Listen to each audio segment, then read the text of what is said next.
Kung may salamin sa tapat ng kama mo, huwag mong titigan ng matagal. Kasi minsan, kapag tumingin ka, may titingin pabalik. Ako nga pala si Junia. Ikikwento ko sa inyo yung 2 kwento ng gabi, mga shinare sa akin. Kung mahina ang loob mo, okay lang. Makinig ka lang.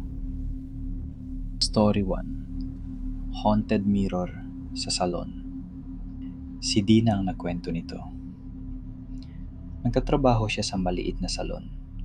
Yung tipong isang upuan, isang dryer, at isang malaking salamin sa harap. Normal na gabi lang dapat. May last client silang si Mara. Kasama ni Dina yung coworker niyang si Nina. Gupit lang. Simple.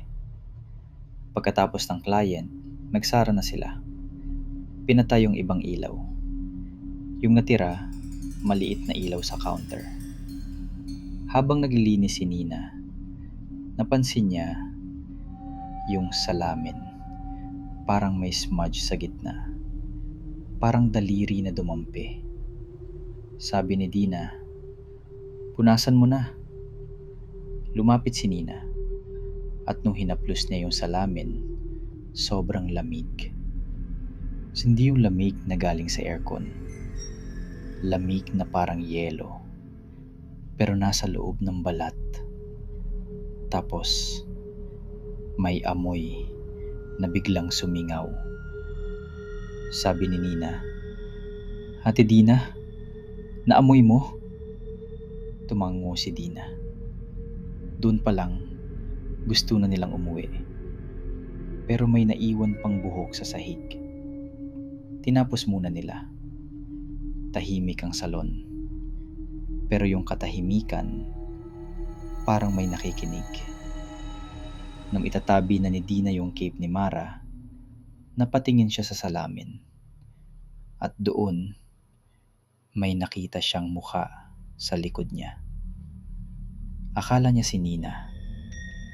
Pero nung lumingon siya, nasa kabila si Nina. May hawak na walis. Bumalik siya sa salamin. Yung mukha, wala na. Sabi ni Dina, baka pagod lang. Pero si Nina, umiiyak na. Hindi niya alam bakit. Tapos may bulong. Hindi galing sa labas.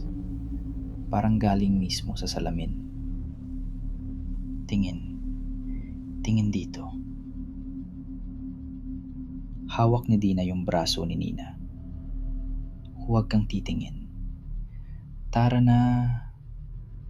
Pero si Nina, napatingin. At sa salamin, hindi na yung salon ang nakita niya. Parang ibang lugar. Mas madilim, mas makitid. At sa likod niya sa reflection, may nakatayo na hindi tao. Matangkad na maitim. Mahaba ang braso. May sungay. At yung mata, pulang-pula, parang apoy. Nanigas si Nina. Hindi siya makasigaw. Parang may humawak sa dibdib niya. Unti-unting lumapit yung nilalang sa reflection. Hindi mabilis. Dahan-dahan lang, parang sigurado. Tapos, biglang nag-iba yung smile niya.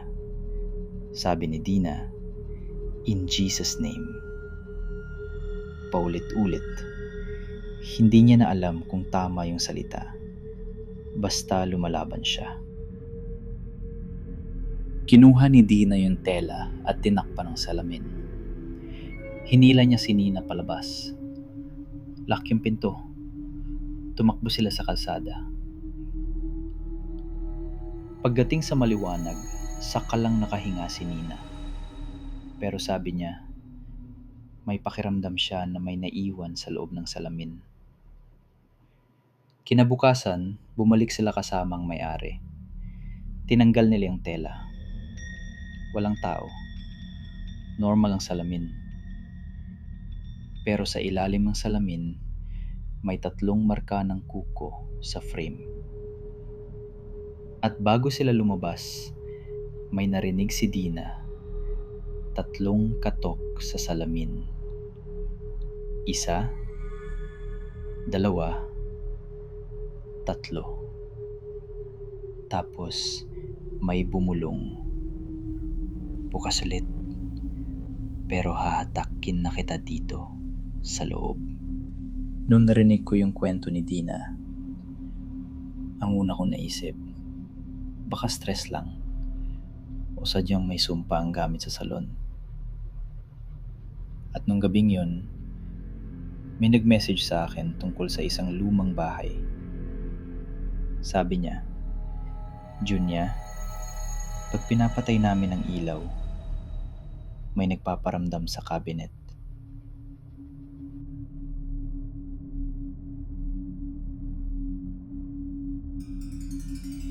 Story naman to, nilalang sa kwarto. Mara ang pangalan na nagkwento. Nakatira sila sa lumang bahay. Ang kwarto niya, simple. Isang kama, isang maliit na mesa, at isang malaking cabinet sa sulok. Sabi niya, tuwing pinapatay ang ilaw, may naririnig siyang tunog sa taas ng cabinet. Parang may naupo. Mabigat. Una, akala kong ano lang. Hanggang isang gabi, may narinig siyang kumakaskas. Kaskas. Kaskas. Kaskas. Hindi siya gumalaw. Hinawakan niya yung kumot. Pinilit niyang huminga ng dahan-dahan. Sapos may boses. Hindi malinaw, pero parang tumatawa. Dahan-dahan siyang sumilip. Hindi niya binuksan yung ilaw. Ayaw niyang makita, pero gusto niyang siguraduhin.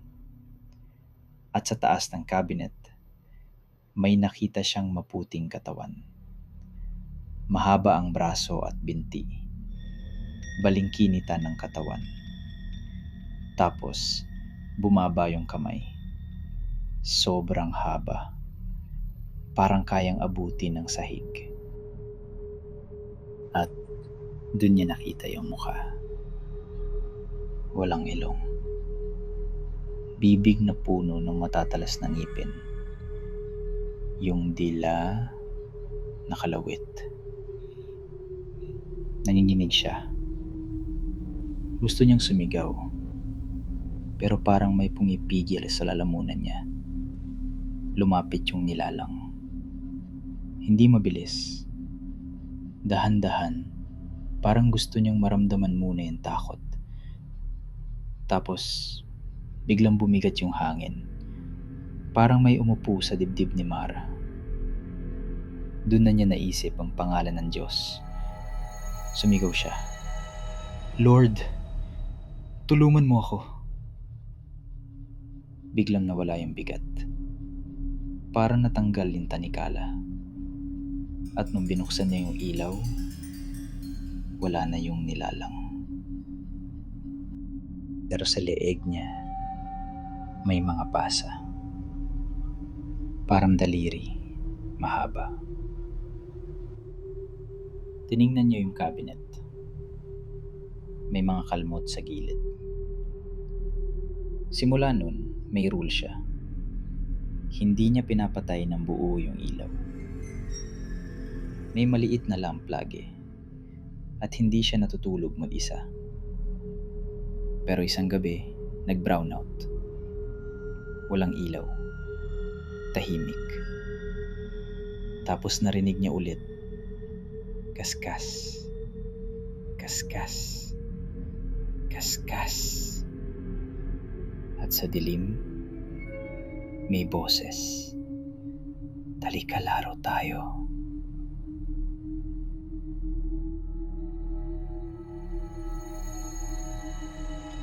Kung may sariling kwento ka, i-comment mo.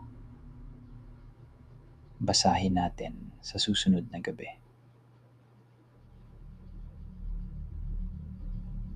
Magandang gabi.